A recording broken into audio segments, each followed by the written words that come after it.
Bonjour, bonjour, bienvenue à tous. Vous qui nous suivez donc au travers de ce moyen qu'est Internet, où nous pouvons donc non pas vous voir, mais en tout cas partager avec vous des choses. Et ce matin, nous nous apprêtons donc à chanter, à louer le Seigneur, à l'élever, à le glorifier, parce que nous savons qui il est. Nous savons ce qu'il est pour nous, qui il est pour nous, ce qu'il a fait, ce qu'il fait dans le présent. Et nous croyons aussi que les promesses futures s'accompliront aussi parce qu'il est fidèle. C'est pourquoi ce matin, nous voulons lui donner toute la louange, toute l'honneur et toute la gloire qui lui est due. Et nous vous invitons à vous associer avec nous ce matin au nom de Jésus. Amen. Entrons dans sa présence. Entrons dans sa présence avec reconnaissance, car il est le roi. Sa joie brûle nos cœurs. Sa joie brûle nos cœurs. Sa paix chasse nos peurs. Oui, il est notre roi. Et que le peuple de Dieu tape des mains pour le Seigneur.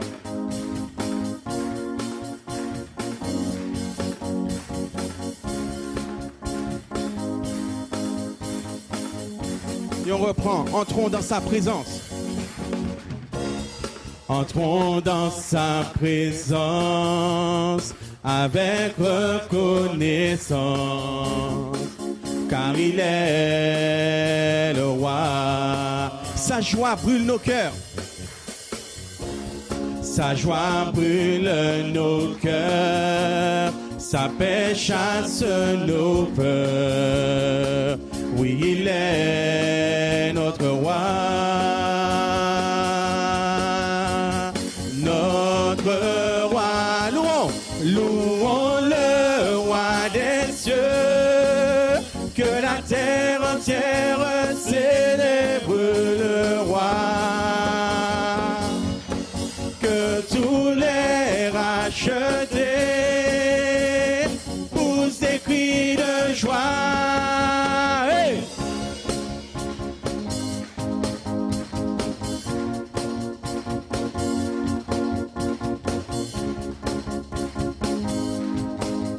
Et venons dans ses parvis à genoux devant lui.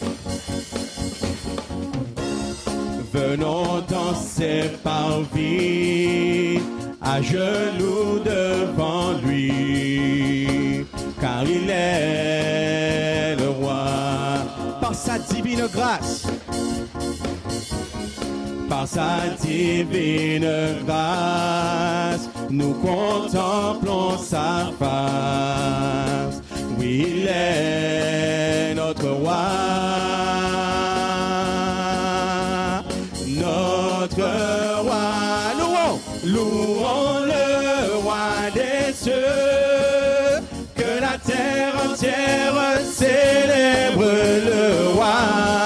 Que tous les rachetés, que tous les rachetés poussent des cris de joie. Louons le roi des cieux, que la terre entière célèbre le roi. Que tous les rachetés poussent des cris de joie. Hey! Et attention, on se prépare à crier, yeah, yeah. Il est le roi des cieux. Yeah, yeah, yeah, yeah, yeah. Tu es le roi des cieux. Yeah, yeah, yeah, yeah, yeah. Tu es le seul vrai Dieu. Yeah, yeah, yeah, yeah, yeah. Tu es le roi des cieux. Yeah, yeah, yeah. Je veux vous entendre. Yeah, yeah, yeah, tu es le roi des cieux. Yeah, yeah, yeah, yeah, yeah. Tu es le roi des cieux. Yeah, yeah, yeah, yeah, yeah. Tu es le seul vrai. Encore une fois. Yeah, yeah, yeah, yeah, yeah. le roi des cieux. Yeah, yeah, yeah, yeah. Louons le roi des cieux. Louons le roi des cieux. Que la terre entière célèbre le roi.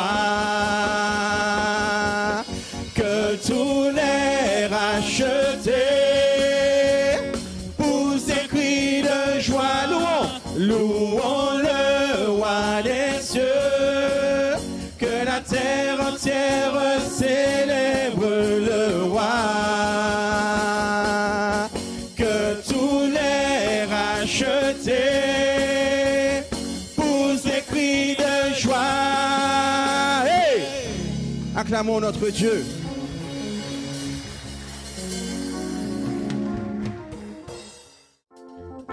Hosanna, un chant s'élève, les yeux se tournent vers toi. On peut toujours taper des mains pour acclamer notre Dieu. Ce sont des merveilleux instruments que Dieu nous a donnés, ce sont nos mains. Un chant s'élève, les yeux se tournent vers toi. Se tournent vers toi. L'espoir renaît. L'espoir renaît. Les cœurs soupirent après toi. Oui, après toi. On le reprend, un chant s'élève. Un chant s'élève.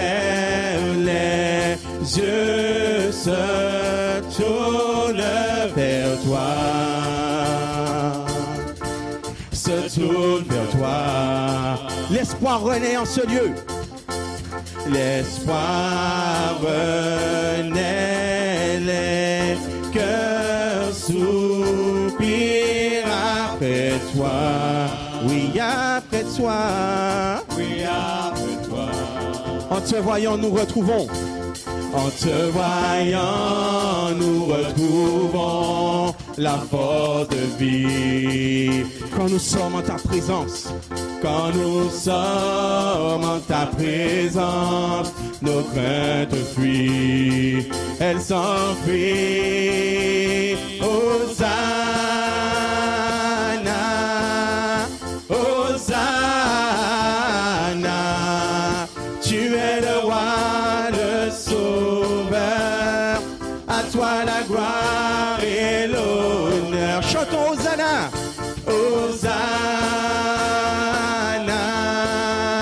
Hosanna, nous t'accueillons parmi nous, sois le bienvenu, ô Jésus. Entends le son des cœurs ce matin, ô Père. Entends le son des cœurs qui reviennent à toi. Reviennent à toi. Dans ton royaume, les vies brisées sont restaurées. Dans ton royaume, les vies brisées sont restaurées. Sont restaurés. En te voyant, nous retrouvons. En te voyant, nous retrouvons la force de vie. Quand nous sommes en ta présence, quand nous sommes en ta présence, nos craintes fuient, elles s'enfuient. Hosanna, Hosanna, nous t'accueillons parmi nous. Sois le bienvenu, ô Jésus. Hosanna, Hosanna, Hosanna, nous t'accueillons parmi nous. Sois le bienvenu, ô Jésus. Chantons Hosanna, Hosanna, Hosanna. Tu es le roi, le sauveur. Tu es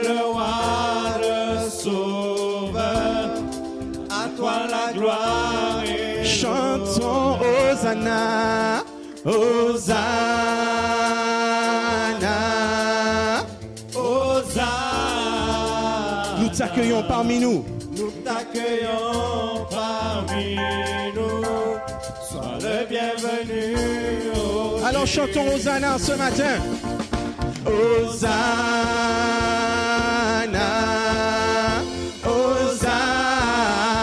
Hosanna, tu es le roi, le sauveur, à toi la gloire et l'honneur. Hosanna, Hosanna, Hosanna, nous t'accueillons parmi nous. Sois le bienvenu, oh Jésus. Nous t'accueillons parmi nous. Nous t'accueillons parmi nous. Sois le bienvenu, oh Jésus. Nous t'accueillons parmi nous. Nous t'accueillons parmi nous. Sois le bienvenu, oh Jésus. Hosanna, Hosanna, Hosanna. Tu es le roi, le sauveur. À toi la gloire et l'honneur. Hosanna, Hosanna, Hosanna. nous t'accueillons. Nous t'accueillons parmi nous. Sois le bienvenu, oh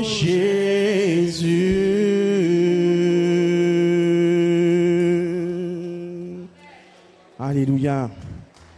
Ce matin, je veux échanger toutes mes peines. Ce matin, je veux échanger toutes mes faiblesses. Et je veux tout abandonner pour la gloire du Seigneur. Est-ce que le peuple de Dieu peut dire amen à ça? Levez-vous, adorez votre Dieu, chantez votre Dieu. Croyez au Seigneur et vous verrez le Seigneur faire des miracles dans vos vies. Est-ce qu'on peut dire amen à ça?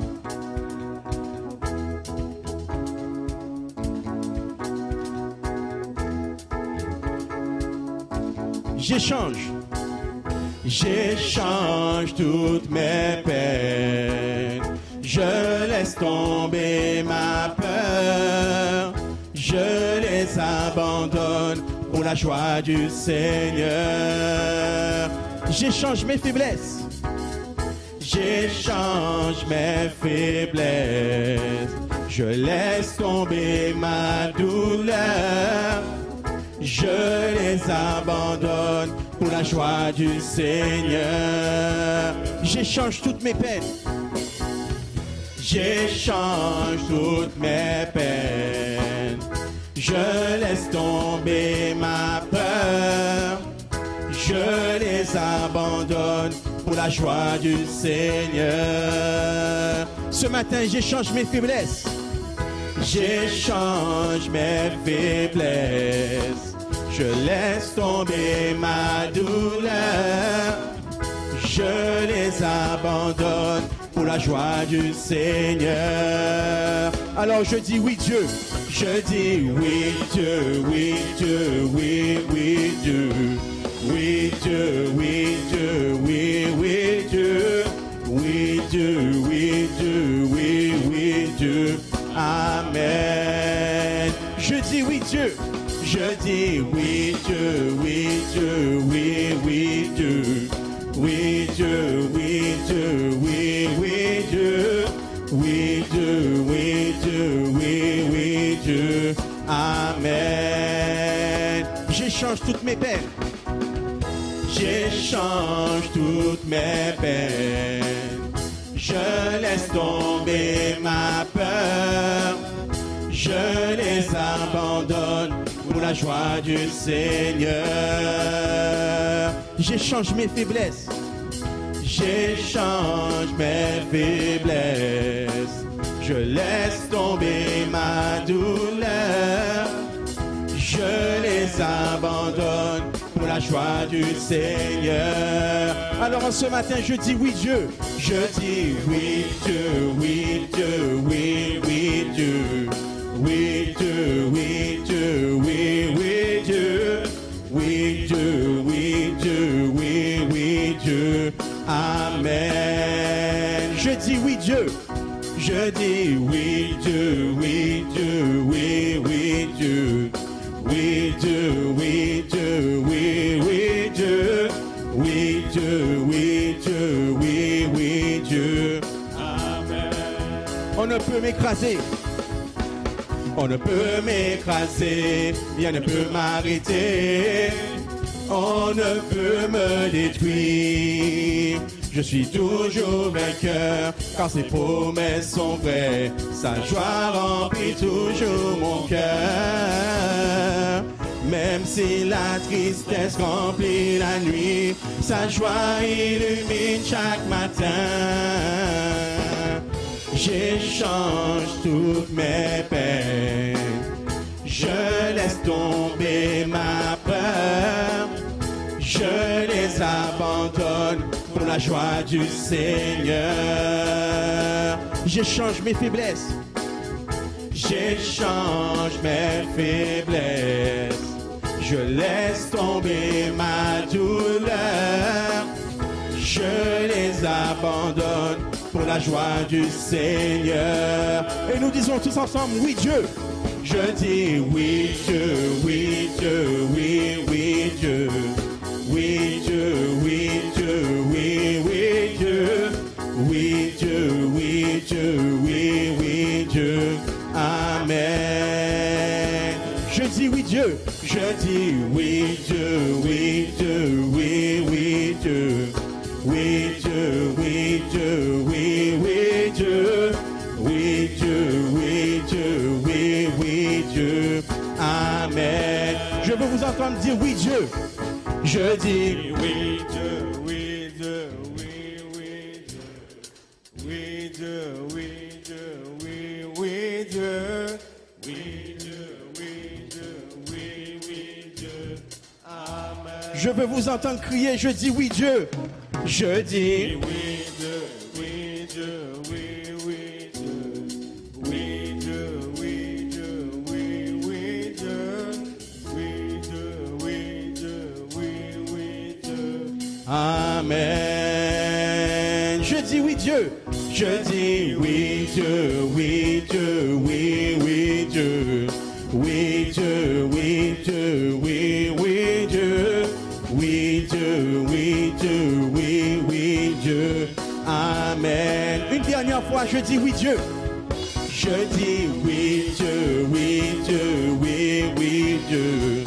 Oui Dieu, oui Dieu, oui, oui Dieu. Oui Dieu, oui Dieu, oui, oui Dieu. Amen. Amen. Amen.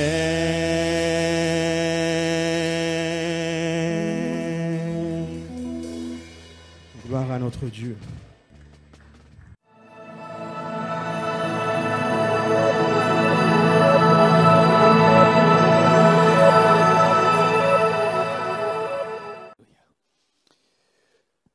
Alléluia. Bienvenue à vous donc sur le site de la Fédération des Assemblées de Dieu de Guadeloupe. Nous vous saluons dans le nom du Seigneur et vous invitons donc à passer avec nous ce moment autour de la parole du Seigneur. Et donc ce matin, je vais pouvoir donc partager donc avec vous ce message qui concerne tout à chacun, qui concerne son Église et qui donc veut rappeler des éléments essentiels et qui sont de nature à nous aider à tenir bon, à persévérer malgré ce que nous pouvons vivre, voir, considérer au quotidien et d'une manière générale. Le titre de ce message, c'est « L'œuvre de Dieu ne s'arrêtera pas ». L'œuvre de Dieu ne s'arrêtera pas. Et je pourrais même rajouter que l'œuvre de Dieu va et ira de mieux en mieux. Alors bien sûr, ça peut surprendre certaines personnes et d'autres pas. Mais les Écritures, lorsque nous les considérons, lorsque nous lisons la parole de Dieu, eh bien nous réalisons que oui, depuis que Dieu nous permet d'avoir un regard sur le passé jusqu'à aujourd'hui, eh bien, nous pouvons considérer, donc, de par les Écritures, de par le vécu de cette humanité, que l'œuvre de Dieu, en réalité, n'a jamais été stoppée par quelque événement, quelque temps que ce soit, mais au contraire, l'œuvre de Dieu est allée en progressant. Et tous ceux qui se sont attachés à l'œuvre de Dieu ont aussi progressé, ont aussi avancé. Ils n'ont perdu quoi que ce soit de ce qu'ils avaient déjà, mais au contraire, ils en ont obtenu davantage. Ce qu'il est important de considérer, c'est deux éléments distincts. C'est bien sûr ce monde qui va effectivement vers sa fin, et ça, nous portons le plus souvent le regard dessus. Donc, les ressentis sont souvent négatifs, mais il y a la deuxième chose sur laquelle nous avons besoin de porter nos regards et qu'il nous faut bien distinguer, c'est l'œuvre de Dieu même, au milieu de ce monde-là. Et l'œuvre de Dieu, par contre, au milieu de ce monde-là, ne peut être arrêtée. Mais au contraire, cette œuvre va en progressant. Lorsque nous lisons un texte qui est là pour confirmer ce que je dis, dans Daniel, le chapitre 2 et le verset 44, il nous est dit, dans le temps de ces rois, le Dieu des cieux suscitera un royaume qui ne sera jamais détruit et qui ne passera point sous la domination de notre peuple. Il brisera et détruira tous ces royaumes-là et lui-même subsistera éternellement.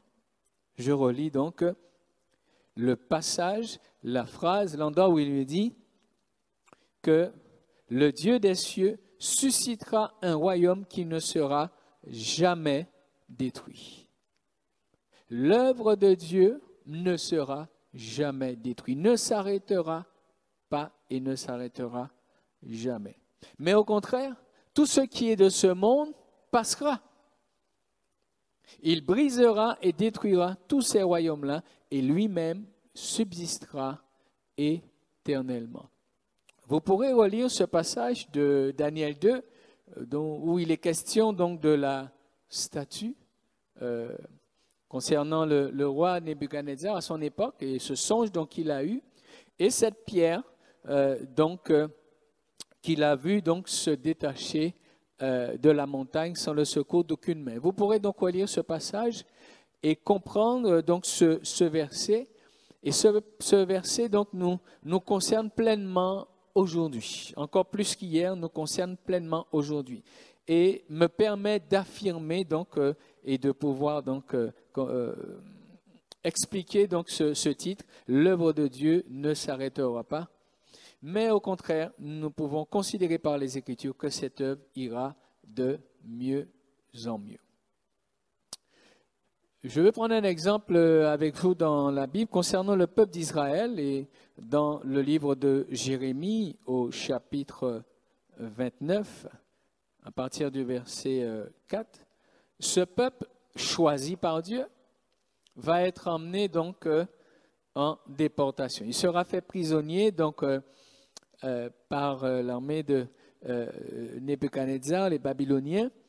Et il nous est dit donc au verset 4 de Jérémie 29, « Ainsi parle l'Éternel des armées, le Dieu d'Israël, à tous les captifs que j'ai emmenés de Jérusalem à Babylone. » Nous lisons et nous savons que le roi Nebuchadnezzar, avec son armée, donc, est venu à détruire la ville et a emmené captif le peuple. Et ce peuple se trouve donc en captivité. Et quand on est en captivité, le plus souvent, on est embêté. On est soucieux d'être libre, on est soucieux de ce qui va se passer, on est soucieux du présent, du lendemain, on se soucie de tout puisqu'on est en captivité. On pourrait dire, on ne sait pas à quelle sauce on sera mangé. Et ceux qui sont en captivité, qui ont vu donc que la ville avait été détruite, pouvaient penser à ce moment-là que tout était fini, que tout s'arrêtait là, qu'ils étaient perdus, livrés entre les mains de l'ennemi. Mais ce verset 4 nous dit que Dieu est au contrôle. Dieu dit lui-même à tous les captifs que j'ai emmenés à Jérusalem, à Babylone. Dieu va laisser faire. Et Dieu va même se servir de certaines personnes pour l'accomplissement de son œuvre. Et quand avec nos yeux et eux avec leurs yeux, ils pouvaient considérer un temps difficile, très difficile et dont ils n'avaient aucune perspective de sortie, Dieu, lui, il était en train de leur faire savoir, c'est moi qui vous ai emmenés là. Et un peu plus loin, il va donc les encourager donc, à ne pas s'arrêter sur leur état, leur situation. Et il va leur rappeler quelque chose, il va leur dire une parole qui est souvent citée par les chrétiens, Jérémie 29, 11. Il leur dit, « Car je connais les projets que j'ai formés sur vous, dit l'Éternel, projets de paix et non de malheur, afin de vous donner un avenir et de l'espérance. » Ici, Dieu dit, soyez rassurés, soyez tranquillisés, parce que je sais ce que j'ai prévu pour vous.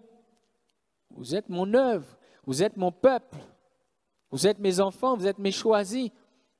Et ce que vous vivez aujourd'hui peut être une chose qui vous paraît difficile et dont vous n'avez aucune solution, aucune perspective de sortie, mais je vous dis, moi Dieu, je sais les projets que j'ai formés sur vous. Et ces projets ne sont pas des projets de fin, ce ne sont pas des projets d'anéantissement, mais ce sont des projets qui vous donnent de l'espérance et qui vous permettent de supposer, d'espérer, de croire que quelque chose de meilleur viendra donc pour vous. Il invite ainsi donc ce peuple à être rassuré, à être tranquillisé. De même aussi, nous, aujourd'hui, il nous arrive donc d'être embêtés, soucieux, eh bien, parce que nous considérons eh bien, les choses que nous voyons et nous ne comprenons pas toujours. Et nous pouvons penser que, voilà, ben, ça ne va pas aujourd'hui, l'état de l'Église, la situation du peuple de Dieu, la manière que les choses se passent aujourd'hui, c'est négatif, c'est mauvais. Comparé à avant, beaucoup comparent avec auparavant et sont découragés, sont nostalgiques, pensent voilà, c'était mieux hier, aujourd'hui on ne voit vraiment pas, on dirait que l'Église, on dirait que l'œuvre de Dieu est en grande difficulté et est en train de sombrer, est en train de se disperser. Je voudrais vraiment toujours vous encourager, et je le partage avec les personnes qui sont proches de moi, de bien distinguer donc la vie de l'Assemblée et l'Église de Jésus-Christ. De bien distinguer, comme je le disais au début, le système de ce monde qui est là autour de nous et l'œuvre de Dieu même. Il faut savoir regarder les choses avec le bon regard et donc à partir de là, donc faire la bonne analyse. Mais cela est possible à ceux qui connaissent Dieu. Et c'est pourquoi nous sommes invités à prendre le temps de le connaître. Nous sommes invités à prendre le temps de chercher à savoir qui il est. Il se révèle, il se présente, il parle et il cherche à faire connaître qui il est. Et la Bible nous dit qu'il se révèle à ceux qui le cherchent de tout leur cœur. Donc, lorsque les temps difficiles, lorsque l'épreuve est là, lorsque l'incompréhension est là, lorsque ce que nous voyons de nos yeux semble ne pas avoir de sens, ni d'aboutissement, eh bien, il faut revenir simplement à la connaissance de Dieu. Ce que l'on sait de lui, ce qu'on a compris de lui, ce que l'on a reçu de sa part et ce que l'on sait de lui. Et je voudrais donc avec vous lire un autre passage dans Éphésiens, le chapitre 1er, qui nous révèle que comme ce Dieu s'est adressé, le Dieu vivant et vrai, s'est adressé à Israël, rappelant donc qu'il avait formé des projets et qui étaient donc des projets sur lesquels il pouvait donc se fier pour trouver donc un avenir certain, une espérance, et pas n'importe quel avenir, un avenir de paix. quelque chose de bien. Et de même à l'Église, dans Éphésiens chapitre 1er, verset 11, il nous est dit, « En lui, nous sommes aussi devenus héritiers, ayant été prédestinés suivant le plan de celui qui opère toutes choses d'après le conseil de sa volonté. » La Bible nous révèle que Dieu travaille sur la base d'un plan, de projets bien établis. Et ce n'était pas que par rapport à Israël, mais c'est aussi par rapport à l'Église aujourd'hui. Notre Dieu ne travaille pas à la légère, au cas par cas. Il ne s'adapte pas en fonction des situations, des générations, des temps. Non, au contraire. Toutes choses se font en rapport avec son plan. Mais seuls ceux qui le connaissent sont et seront conscients de ces réalités et pourront donc se confier en Dieu. Nous sommes invités à chercher à le connaître et à réaliser et à savoir que son œuvre ne s'arrêtera pas puisque son œuvre est liée à un plan établi d'avance, selon et d'après le conseil de sa volonté.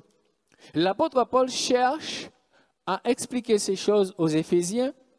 Il voudrait vraiment les aider dans leur moment, dans leur contexte, dans leur époque, à ne pas bien sûr donc passer, je dirais donc à côté de ces réalités spirituelles. Il veut qu'ils soient éclairés, de même nous aussi, Dieu veut que nous soyons éclairés. C'est pourquoi je veux que nous puissions lire ensemble donc le chapitre 3 du livre des Éphésiens à partir du verset 8. Il a compris les choses dont nous parlons maintenant et sous la direction du Saint-Esprit, donc, il les a donc écrites et transmises à ces églises afin qu'elles soient édifiées. Il est dit, « À moi qui suis le moindre de tous les saints, cette grâce a été accordée d'annoncer aux païens les richesses incompréhensibles de Christ et de mettre en lumière les moyens de faire connaître le mystère caché de toute éternité en Dieu qui a créé toutes choses. C'est pourquoi les dominations et les autorités dans les lieux célestes connaissent aujourd'hui par l'Église la sagesse infiniment variée de Dieu, selon le dessein éternel qu'il a mis à exécution par Jésus-Christ notre Seigneur. En lui, nous avons par la foi en lui la liberté de nous approcher de Dieu avec confiance. Amen. J'arrête ici ma lecture. Paul, donc, parle à cette église et leur fait savoir qu'au travers donc d'elle, au travers de l'église, Dieu a révélé son plan, son dessein éternel et il l'a mis à exécution par Jésus-Christ notre Seigneur. Donc ça veut dire que l'église n'est pas donc soumise aux aléas de la vie, mais l'Église est intégrée dans le plan éternel de Dieu, le dessein éternel qui a été mis en exécution par Jésus-Christ, notre Seigneur. Et en leur affirmant donc ces choses, en leur donnant ces éléments pour qu'ils en soient conscients, qu'ils l'entendent et qu'ils le réalisent, au verset 13, donc il dira « Aussi, je vous demande de ne pas perdre courage à cause des afflictions que j'endure pour vous. Elles sont votre gloire. » Nous avons besoin de trouver des sujets d'encouragement. Nous avons besoin de trouver ce sur quoi nous appuyer quand nous sommes dans l'épreuve, quand nous sommes découragés, quand ça ne va pas, quand nous ne comprenons pas ce que nous vivons. Nous avons besoin de trouver des appuis solides. Quand ces choses concernent un élément ou autre du quotidien, eh bien sûr, nous allons pouvoir donc nous confier en Dieu dans certaines promesses qui invitent son peuple, ses enfants, à savoir qu'il est un secours qui ne manque pas donc dans la détresse, dans les moments difficiles. Mais quand la terre est ébranlée, quand le système de ce monde est mis à mal, et quand l'avenir devient incertain, quand on ne sait pas ce que demain sera, ce n'est pas qu'une affaire personnelle. Ça devient une affaire mondiale et générale. Donc, on ne peut pas penser qu'il y a donc de la manne, qu'il y a donc de l'abondance quelque part, on pourra aller tel endroit ou tel autre endroit, puisque la problématique, elle est générale. Donc là, les hommes qui n'ont pas le regard sur Dieu, donc peuvent se dire, ben, il n'y a rien sur quoi on pourrait s'appuyer. Mais les hommes et les femmes qui ont le regard sur Dieu, qui connaissent Dieu, trouvent au-dessus de toute cette problématique de ce monde et de ces royaumes qui passeront, trouvent au-dessus de cela un appui. Trouvent ce sur quoi s'appuyer, mais quelque chose qui est inébranlable et dont ce que nous avons lu nous dit, ce sont des desseins éternels. Chacun est donc appelé à choisir ce sur quoi il porte ses regards. Est-ce sur ces royaumes qui vont passer? Ou est-ce qu'on porte ses regards sur ce plan éternel de Dieu qui ne passera pas? C'est vraiment le temps des décisions.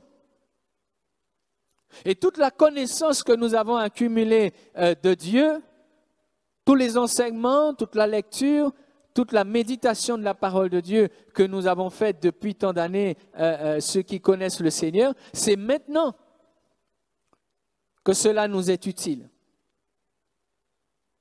C'est maintenant que nous devons placer encore plus notre confiance dans ces enseignements, dans cette parole que nous avons apprise et reconnue certaines. Parce que tout ce qui est visible est ébranlé et semble que ce le sera encore davantage. Mais Dieu nous dit, et l'apôtre Paul rappelle, au milieu de tout ça, il y a un plan éternel, il y a un dessein éternel de Dieu, et c'est un dessein inébranlable. C'est un plan inébranlable. Alors il invite à reprendre courage. Et à se dire, même si ça ne va pas en bas, mais en haut, tout va bien. Même si ça ne va pas au niveau terrestre, mais au niveau céleste, tout va bien. Et ce qui est merveilleux, c'est que l'Église est intégrée pleinement au céleste. Ce qui est glorieux, ce qui est merveilleux, ce qui est rassurant, c'est que quand on est devenu chrétien, on est devenu membre du corps de Christ, on n'a pas adhéré seulement à une assemblée, on n'est pas venu simplement s'asseoir dans un lieu et participer avec des personnes. Mais on a intégré l'Église, corps de Christ, qui, elle, révèle et met en évidence ce plan éternel par Jésus-Christ, notre Seigneur. Rien que ce passage mériterait de prendre le temps, tout à chacun, et de se dire aujourd'hui, où est-ce que je suis? Où en suis-je? Et surtout, où est-ce que je porte mon regard aujourd'hui? Où est mon espérance? Dieu nous encourage et Dieu nous dit dans sa parole que nous venons de lire que son plan est un plan éternel. Et il a voulu ainsi rassurer le peuple d'Israël en son temps, dans son temps difficile, dans sa période où tout était compliqué, en captivité. Il a voulu aussi rassurer ce peuple et lui dire, écoute, j'ai un plan pour toi. Donc, ça veut dire que nous n'avons pas à perdre courage. Le peuple n'avait pas à perdre courage. Mais au contraire, Dieu disait à ce peuple, eh bien, bâtissez dans la ville. Prenez donc des femmes pour vos fils. Construisez votre vie. Parce que je connais les projets que j'ai formés sur vous. De même aussi, nous devons continuer à avancer. Nous devons continuer à nous activer sans nous occuper du lendemain, parce que le lendemain aura soin de lui-même. Le lendemain est dans les mains de Dieu. Donc, si quelqu'un devait savoir, mais finalement quoi faire, ce n'est pas en restant assis, en se posant la question qu'on va trouver la solution, mais c'est simplement en se saisissant de la connaissance de la parole du Seigneur. Et une fois qu'on a reçu cette connaissance, on se lève et on bâtit dessus au nom de Jésus. Parce que rester en attente n'avancera rien du tout. Mais marcher par la foi, oui, permettra ainsi de reprendre du courage, de voir l'œuvre de Dieu se développer et avancer et d'atteindre les objectifs que Dieu a fixés pour son peuple. Parce qu'il connaît les projets qu'il a formés. Lorsque nous connaissons le Dieu vivant et vrai, la Bible nous le révèle aussi dans Jérémie, le chapitre 18, les versets 1 à 4. Dieu va s'adresser à Jérémie et voudra donc lui permettre de comprendre quelque chose et de le partager donc avec aussi ce peuple. Il nous est dit, la parole fut adressée à Jérémie de la part de l'Éternel en ces mots. Lève-toi et descends dans la maison du potier. Là, je te ferai entendre mes paroles. Je descendis dans la maison du potier, et voici, il travaillait sur un tour. Le vase qu'il faisait ne réussit pas, comme il arrive à l'argile dans la main du potier. Il en refit un autre vase, tel qu'il trouva bon de le faire. Je lirai aussi le verset 5 avec vous. Et la parole de l'Éternel me fut adressée en ces mots, 5 et 6. Ne puis-je pas agir envers vous comme ce potier, maison d'Israël, dit l'Éternel. Voici comme l'argile est dans la main du potier, ainsi vous êtes dans ma main, maison d'Israël. Amen. Ce passage, cet exemple que Dieu a donné en envoyant donc Jérémie dans la maison du potier, c'était donc de faire savoir à ce peuple que Dieu est capable. Dieu est capable alors qu'il y a là donc une situation d'échec. Dieu est capable alors qu'il y a une difficulté majeure. Quelque chose qui n'a pas marché, ça n'a pas réussi. Dieu est capable, mais aussi surtout il a la volonté. Il a la volonté de poursuivre en reprenant le travail afin d'atteindre l'objectif initial qui était prévu. Ça nous parle donc d'un Dieu qui ne s'arrête pas lorsque l'échec est là. Un Dieu qui n'est pas déçu, découragé. Un Dieu qui ne s'avoue pas vaincu, mais un Dieu qui a toutes les ressources et il réagit. Il recommence avec l'idée de faire, même de faire encore mieux que ce qui a été fait auparavant. Et il dit, mais je veux pouvoir agir aussi avec vous de la même manière. Même si ça n'a pas été, ça n'a pas marché, même si peut-être vous avez échoué dans cette épreuve que vous avez rencontrée, votre foi a défailli en chemin, mais on peut recommencer. Et si Dieu, qui est le juge de tout et de tous, il décide de recommencer et de ne pas condamner, à plus forte raison nous. Pourquoi est-ce que nous allons nous condamner nous-mêmes? Puisque lui, il désire qu'une seule chose, c'est recommencer. La connaissance de Dieu nous donne du courage.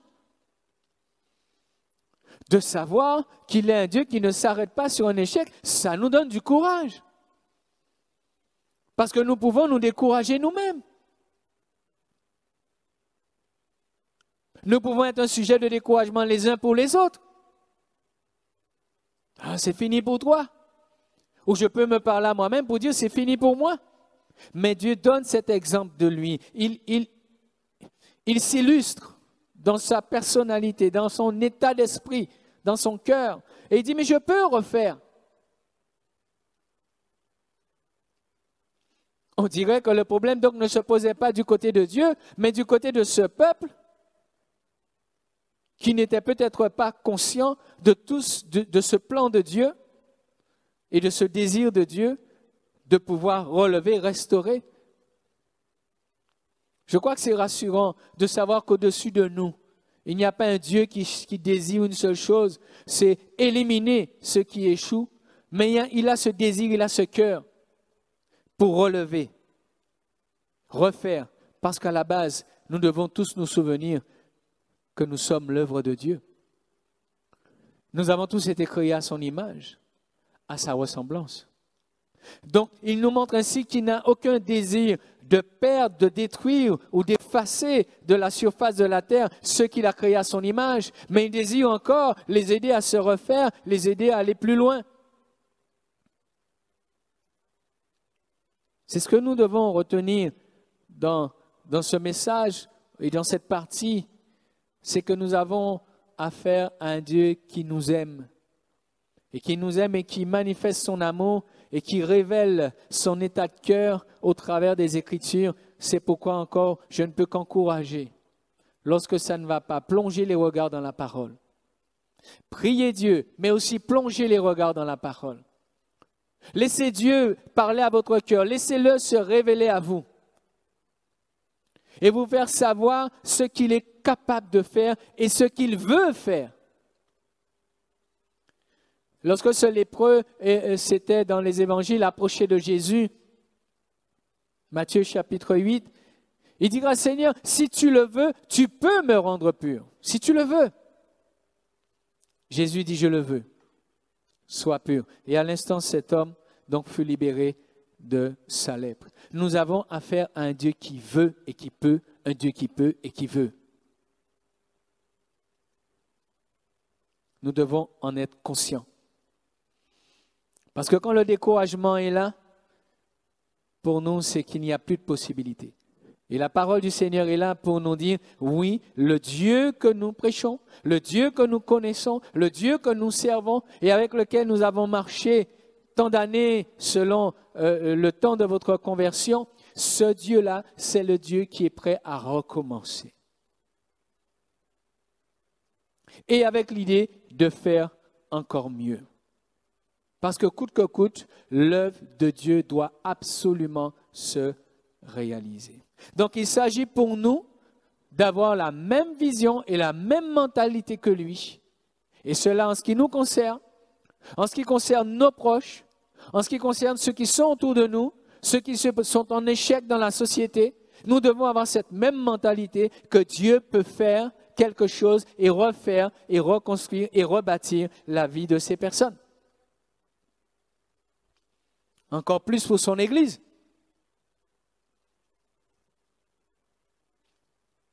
D'ailleurs, concernant notre salut, la question donc du salut, nous sommes des êtres recréés. Ceux qui sont sauvés aujourd'hui, qui appartiennent à Dieu, sont des êtres recréés, des vases refaits.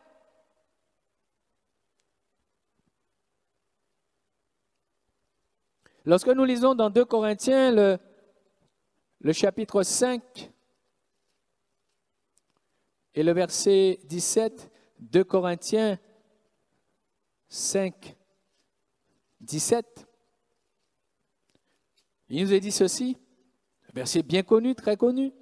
Si quelqu'un est en Christ, il est une nouvelle création, aux créatures selon les versions. Les choses anciennes sont passées et toutes choses sont devenues nouvelles. Je relis. Si quelqu'un est en Christ, il est une nouvelle création. Les choses anciennes sont passées. Et voici, toutes choses sont devenues nouvelles. Ce verset nous dit bien, nous en avons lu un dans Jérémie dans l'Ancien Testament, et nous en lisons un aussi dans le Nouveau Testament. Et la Bible nous dit que Dieu est le même hier, aujourd'hui, éternellement. Il nous dit que Dieu fait toutes choses nouvelles. Mais avec qui il fait toutes choses nouvelles? Mais avec ceux qui hier étaient des gens qui avaient une vie en échec, pour certains. Certains qui avaient un corps qui était déjà donc condamné, une santé qui était condamnée. D'autres qui vivaient des situations où plus personne ne pouvait espérer. Eux-mêmes n'espéraient plus. Mais quand ils ont entendu parler de Jésus, ils ont retrouvé de l'espoir.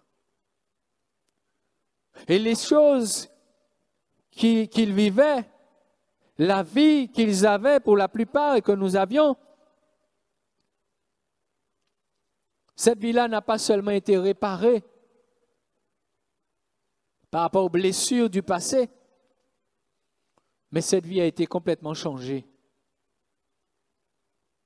Dieu ne vient pas juste réparer, colmater les brèches. Il vient changer notre existence. Ce qui fait que j'ai besoin de réaliser que les choses du passé, selon le regard de Dieu et selon la parole de Dieu, n'ont plus leur place dans ma vie.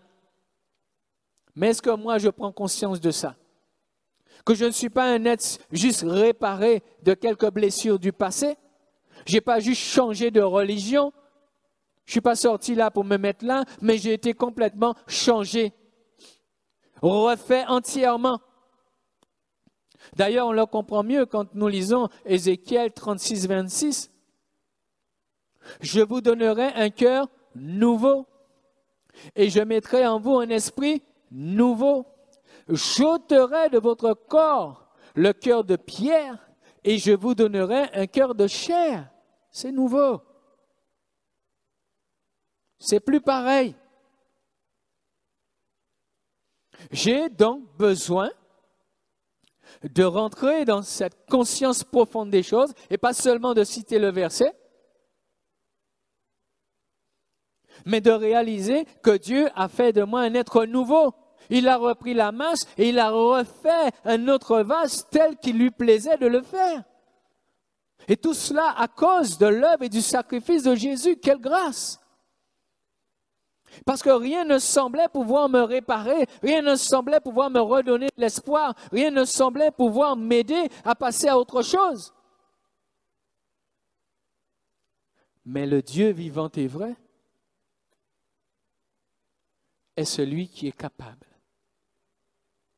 Et aucune situation, aucun vase mal fait n'est un problème pour Dieu.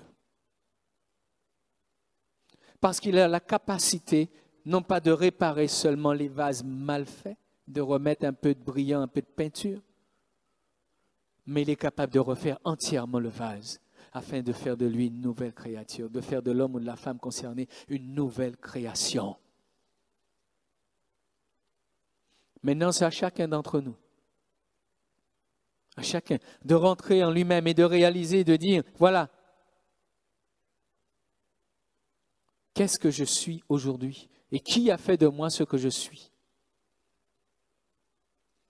Et quand j'ai compris ce que Dieu a fait de moi, alors je dois m'appliquer maintenant à vivre avec cette réalité. Je dois vivre autre chose. Je ne dois plus me laisser gagner par les choses de cette vie et de ce monde. Et malheureusement, la subtilité, c'est que ce monde, ces royaumes qui sont appelés à disparaître, ce monde qui est appelé à arriver à son terme, et on le voit, malheureusement arrive à gagner quelques-uns et à leur faire regarder leur passé comme étant mieux que ce que Dieu a fait d'eux. Ce fut le témoignage d'Israël qui regardait tout le temps à l'Égypte et non pas à ce chemin nouveau, à cette œuvre glorieuse que Dieu avait prévue pour son peuple et qu'il a cessé de rappeler. Je connais le projet que j'ai formé sur vous. Mais et vous? Est-ce que vous avez pris conscience du projet? On peut marcher des années avec Dieu sans prendre conscience réellement du projet et du plan de Dieu. On veut vivre juste, d'expériences, de miracles, au jour le jour. Et quand dans ce jour, il n'y a rien eu, eh bien on est déçu, on est prêt à faire plusieurs pas en arrière. Mais tous ceux qui tiennent bon, et qui vivent pleinement et profondément, ce sont ceux qui considèrent le plan éternel de Dieu et la fidélité de Dieu. La Bible nous dit dans Romains chapitre 8, le verset 28, Romains chapitre 8, le verset 28, « Nous savons du reste que toute chose concourt au bien de ceux qui aiment Dieu et de ceux qui sont appelés selon son dessein. Car ceux qu'il a connus d'avance, il les a aussi prédestinés à être semblables à l'image de son Fils, afin que son Fils soit le premier de beaucoup de frères. » Amen. J'arrête là la lecture. Dieu dit, toute chose concourt au bien de ceux qui aiment Dieu et de ceux qui sont appelés selon son dessein.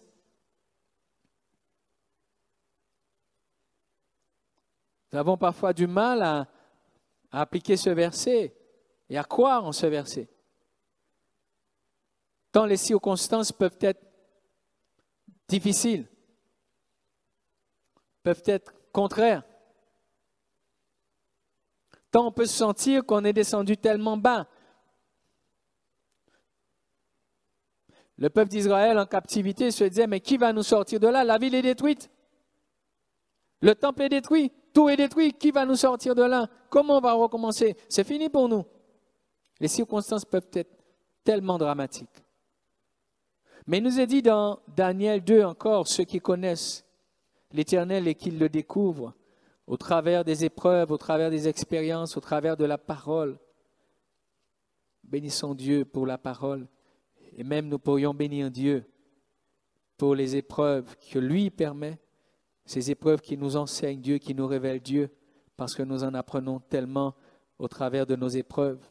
Et Daniel, donc, c'est suite à une situation particulière, donc, qu'il va proclamer ces paroles. Il nous est dit dans Daniel 2, 25, concernant Dieu, il est dit, « C'est lui qui change les temps et les circonstances, qui renverse et qui établit les rois, qui donne la sagesse aux sages et la science à ceux qui ont de l'intelligence. » C'est lui qui change les temps et les circonstances. C'était mal parti pour Daniel et ses compagnons et tous les autres.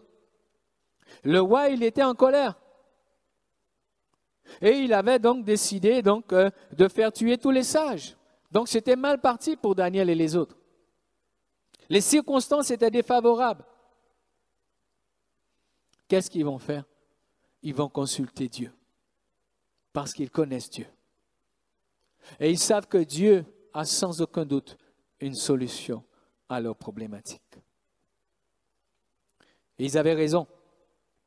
Parce que Daniel et ses compagnons étaient inscrits dans le plan éternel de Dieu. Il était donc impossible pour eux que leur vie s'arrête là.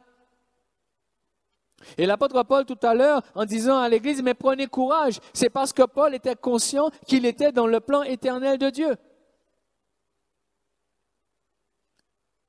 Et lorsque nous vivons des choses, c'est ce qui nous aide à dire, non, je ne mourrai pas, je vivrai, mais je raconterai les bontés de l'Éternel. Daniel dira, c'est lui qui change les temps et les circonstances. Dieu est au contrôle.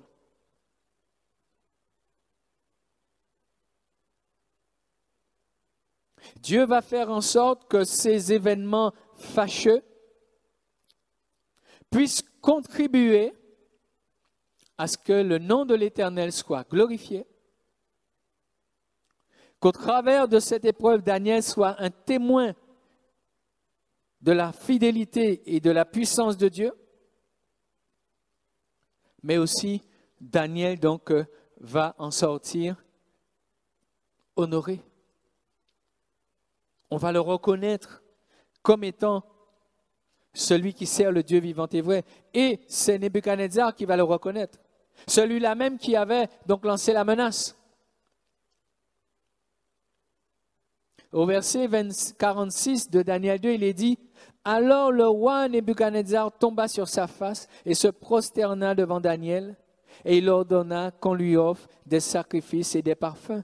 Le roi adressa la parole à Daniel et dit, « En vérité, votre Dieu est le Dieu des dieux et le Seigneur des rois, et il révèle les secrets puisque tu as pu découvrir ce secret. » Dieu est élevé, Dieu est glorifié. Verset 48. Ensuite, le roi éleva Daniel et lui fit de nombreux et riches présents et lui donna le commandement de toute la province de Babylone et l'établit chef suprême de tous les sages de Babylone. Daniel pria le roi de remettre l'intendance de la province de Babylone à Shadrach, Meshach et Abednego, et Daniel était à la cour du roi. Toutes choses concourent au bien de ceux qui aiment Dieu. Nous ne voyons pas toujours tout de suite, et la menace étant là, je suppose que ça n'était pas pour eux si évident de réaliser que cette situation allait contribuer à leur bien. Et allait faire que de ce qu'ils étaient auparavant, le roi allait les élever. Et souvent, l'épreuve paraît premièrement quelque chose qui nous fait descendre, qui nous met en difficulté. et qui même peut nous faire voir la menace que tout s'arrête pour nous. Mais la Bible nous dit toute chose concourt au bien de ceux qui aiment Dieu et de ceux qui sont appelés selon son dessein. Je le crois, ils ont été en prière, c'est parce qu'ils avaient en eux cette espérance et de se dire, avec le Dieu que nous connaissons, quelque chose peut se passer, que ça ne peut pas s'arrêter comme ça pour nous. Et ils ont eu raison. En fait, Dieu a permis les choses puisque le songe, le roi ne l'a pas eu de lui-même. C'est Dieu qui a permis qu'il ait ce songe. Donc, en fait, cette situation était à l'origine quelque chose que Dieu a déclenché. Donc, si Dieu a déclenché la chose, comprenez que Dieu ira jusqu'au bout. Puisque le but de Dieu, c'était de se révéler à Nebuchadnezzar. Il s'est servi donc de Daniel pour cela, et cela a contribué au bien de Daniel. La question peut se poser, mais qui servons-nous? Quelle cause? Et quand nous vivons une situation particulière, quel regard avons-nous sur la chose? Est-ce que nous croyons, nous nous disons, sans aucun doute, cette situation va concourir à mon bien, ça va m'emmener quelque part? Je ne pense pas qu'il y ait d'épreuves conduites par Dieu qui feraient qu'un enfant de Dieu, qu'un croyant ressorte pire qu'avant l'épreuve. Non. Je crois qu'au travers de toute circonstance et toute épreuve que vit un enfant de Dieu, que vit un croyant, il y a toujours quelque chose de plus qui va en ressortir. Il sortira enrichi, il sortira béni, il sortira avec une pépite, un trésor de connaissances, une richesse spirituelle. Et c'est pourquoi nous avons besoin de porter le regard sur Dieu et de ne pas toujours voir au travers de ce que nous vivons le moment où tout va s'arrêter, mais de dire, Seigneur mon Dieu, cela va contribuer à mon bien, je ne sais pas comment. Mais quelque chose de merveilleux sortira de cette situation. De ce temps que nous vivons, que tu vis, que je vis, que nous vivons sur ce monde, sortira quelque chose de glorieux pour ceux qui s'attachent à Dieu et qui s'attendent à Dieu. Je l'ai dit, ce monde va vers la fin, mais tous ceux qui s'attachent à Dieu sortiront avec quelque chose de glorieux. Quelque chose qui va contribuer donc à leur bien. La question, c'est comment voyons-nous ce que nous vivons? Toujours dans Romains chapitre 8, si nous y revenons et poursuivons donc un peu la lecture, il est dit, verset 29, car ceux qu'il a connus d'avance, il les a aussi prédestinés à être semblables à l'image de son Fils. Donc comprenez que Dieu va faire concourir toutes choses à notre bien. Il va se servir de l'épreuve qui va nous travailler, qui va nous façonner, qui va nous former. Dans quel but? De ressembler à Jésus. Donc c'est tout à fait normal et logique que nous ayons mal. C'est tout à fait normal parce que pour mettre Jésus en nous, il faut enlever ce qui est déjà là. Jean-Baptiste dira, il faut qu'il croisse et que je diminue. Et l'épreuve va être comme une intervention de Dieu qui va venir enlever une partie de moi-même afin que Jésus trouve une place supplémentaire. Une autre épreuve afin que Jésus... Et puis un jour, quand je regarderai, il n'y aura plus moi, mais il n'y aura que Jésus. Amen. Il n'y aura plus moi du tout, mais il n'y aura que Jésus. D'ailleurs, l'apôtre Paul pouvait le dire, ce n'est plus moi qui vis, c'est Christ qui vit en moi. Ce n'est plus moi qui vis. Après avoir passé les épreuves, nous gagnons, mais nous ne réalisons pas toujours, même si ça a fait mal, mais c'est qu'il y a une intervention de Dieu. Afin que Jésus paraisse de plus en plus en moi et que je diminue. Quelle grâce! Toute chose concourt au bien de ceux qui aiment Dieu. Car ceux qu'il a connus d'avance, il les a aussi prédestinés à être semblables à l'image de son Fils, afin que son Fils soit le premier-né de beaucoup de frères. Verset 30. Et ceux qu'il a prédestinés, il les a aussi appelés, et ceux qu'il a appelés, il les a aussi justifiés, et ceux qu'il a justifiés, il les a aussi glorifiés. Il y a un processus qui est là, prédestination, appel, justification et glorification. Nous avons franchi des étapes et nous franchissons des étapes, et aujourd'hui nous sommes dans cette étape de la justification.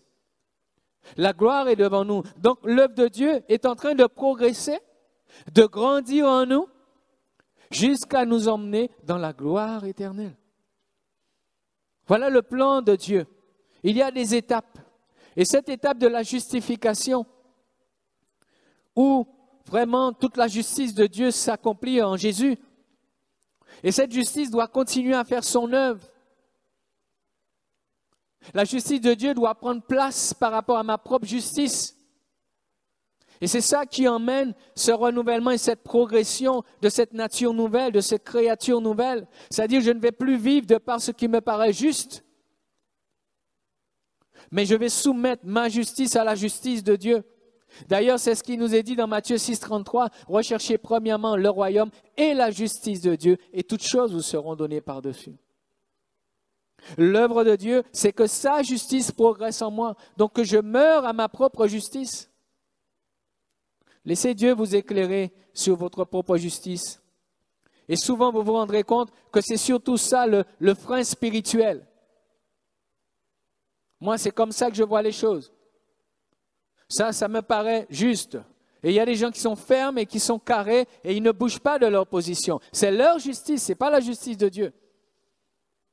Parce que la justice de Dieu, lorsque nous regardons la croix, elle est à l'opposé de la justice humaine, puisque c'est un innocent qui va payer pour des coupables.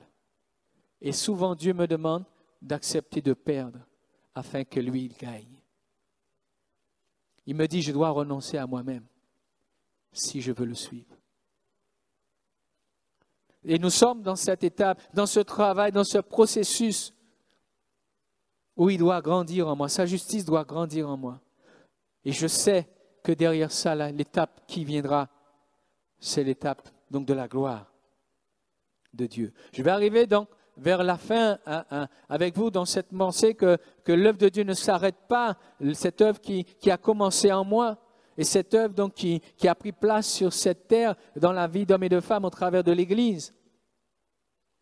Et parfois, c'est vrai, nous regardons, et pas parfois seulement, mais aujourd'hui particulièrement, eh bien, nous ne comprenons pas toujours tout ce qui se passe par rapport à la vie de l'Église, au fonctionnement de l'Église. Mais la Bible nous dit deux textes, je vais lire avec vous. Le premier, c'est Actes 14, 22. Il est dit, fortifiant l'esprit des disciples, les exhortant à persévérer dans la foi et disant que c'est par beaucoup de tribulations qu'il nous faut entrer dans le royaume de Dieu. C'est par beaucoup de tribulations qu'il nous faut entrer dans le royaume de Dieu. C'est par des épreuves, par des situations difficiles que nous voyons comme des épreuves uniquement, mais ce sont des choses qui contribuent, qui concourent à notre bien, à notre progression spirituelle, au renoncement à soi, à notre sanctification, à la croissance de Christ en nous. C'est ce moyen que Dieu a établi, afin que nous puissions ensuite atteindre le royaume de Dieu. Donc c'est un chemin normal.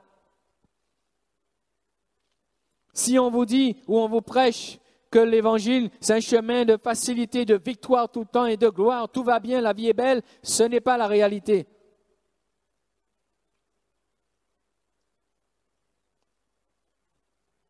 La réalité, c'est que Dieu va faire concourir les choses qui nous arrivent à notre bien pour que nous atteignions les objectifs et que son œuvre donc s'accomplisse pleinement en nous.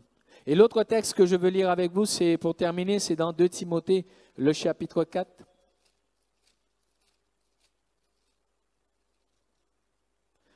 Versets 1 à 5.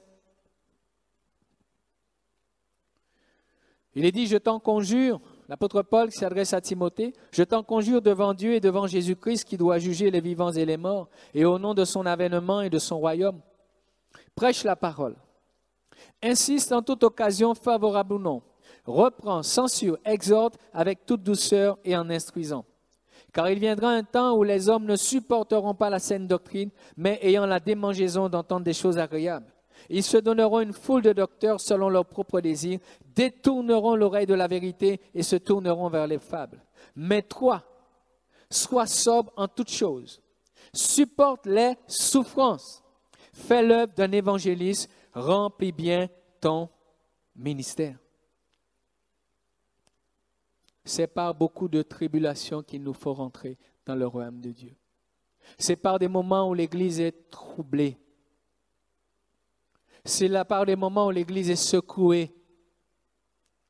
C'est par des moments où toutes les bases sont secouées, ébranlées. Les choses qui étaient des repères, on a l'impression qu'elles sont en train de bouger. Et beaucoup ne savent plus qu'est-ce que la vérité. Mais Paul dit à Timothée, toi, ne laisse pas tes regards sur tout ce qui est en train de bouger. Continue à prêcher, continue à témoigner, continue à faire l'œuvre de Dieu. Ne t'arrête pas sur ce qui est en train d'être ébranlé, mais continue à faire l'œuvre de Dieu.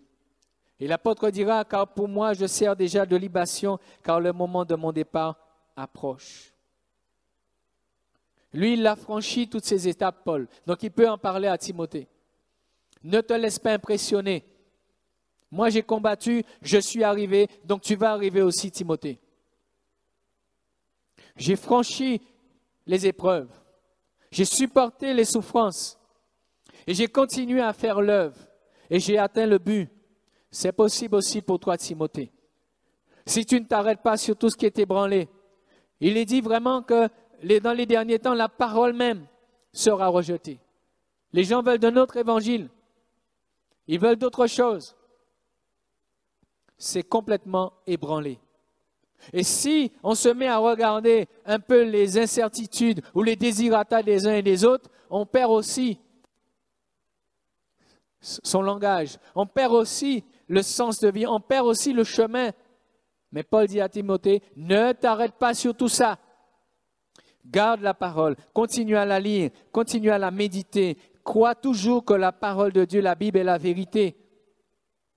Ne laisse pas remettre en question ces vérités. Continue à te confier dans la parole de Dieu. Continue à chercher à connaître Dieu et à faire connaître Dieu par ceux qui sont autour de toi. Parce que jusque-là, c'est la connaissance de Dieu qui a pu sauver tous ceux qui se sont confiés en Dieu. Car la vie éternelle, c'est qu'ils te connaissent, toi le seul vrai Dieu, et celui que tu as envoyé, Jésus-Christ. En conclusion, nous ne devons pas donc nous sommes invités à ne pas laisser le découragement nous envahir par ce que nous voyons. Parce que ce qui se passe là, Dieu est au contrôle. Il n'y a pas de hasard. Mais plus encore, concernant ceux qui se confient en lui, son peuple, Dieu dit, « Je connais les projets que j'ai formés sur vous. » Seulement, vous devez être conscient que les royaumes de ce monde vont passer. Mais mon royaume, dit Dieu, est un royaume inébranlable. Il ne passera jamais. Alors, une seule question. Puisque Daniel dit que Dieu est celui qui contrôle les temps et les circonstances, une seule question qui s'impose, es-tu dans le plan de Dieu? Si tu n'es pas encore dans le plan de Dieu, c'est encore possible pour toi d'y être, puisque tu comprends bien que tout est ébranlé, mais que seul le royaume de Dieu est inébranlable. Et si tu es dans le plan de Dieu, alors fais tout pour y demeurer. Cesse de porter tes regards à droite, à gauche. N'essaie pas de comprendre toutes choses. Cherche à comprendre la parole.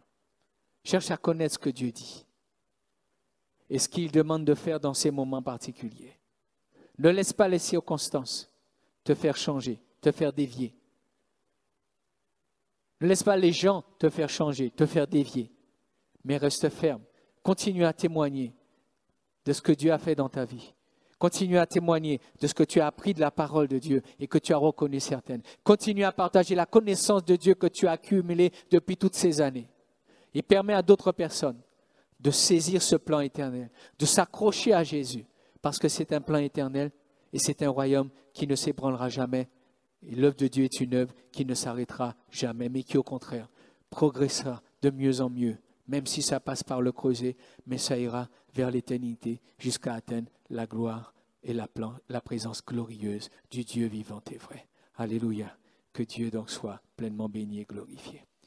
Je bénis ton nom et je te rends grâce, Seigneur, pour le privilège que tu nous fais de posséder ta parole, pour la grâce que tu nous fais d'avoir ton esprit qui nous éclaire, pour la grâce que tu nous fais, ô Dieu, d'avoir la capacité de voir et d'entendre, de pouvoir considérer ces saintes écritures qui nous parlent de toi, qui nous révèlent ton œuvre, qui nous révèlent ton cœur, qui nous révèlent tes intentions. Merci, ô Dieu, pour tous ceux qui ont entendu et qui entendent ta parole en quelque lieu que ce soit. Permets que cette parole ne tombe pas sur une porte fermée, sur un mur qui est infranchissable, mais au contraire, Seigneur, que ta parole trouve un terrain favorable dans les cœurs et qu'elle puisse trouver à grandir. Que ta connaissance grandisse en nous, Seigneur. Et que par ce moyen, Seigneur, que nous devenions inébranlables. Que rien qui se ferait aujourd'hui ou demain ne puisse nous ébranler. Mais que nous puissions toujours nous souvenir que rien n'arrêtera ton œuvre. Et que tous ceux qui s'attachent à toi ne seront pas arrêtés non plus. Sois béni et sois remercié, Père, pour cette grâce et ce privilège que tu nous fais d'être dans ce temps et dans cette période, dans ces circonstances, dans cette génération, afin qu'au Dieu, nous puissions réaliser combien tu es fidèle dans tes promesses. Et que le temps qui nous reste, Seigneur, est si court avant d'entrer réellement et pleinement dans ce temps glorieux où nous te verrons tel que tu es. Sois béni et sois remercié, Père, pour tout ce que tu as déjà fait, que tu fais et que tu feras, et cela au nom de Jésus. Amen.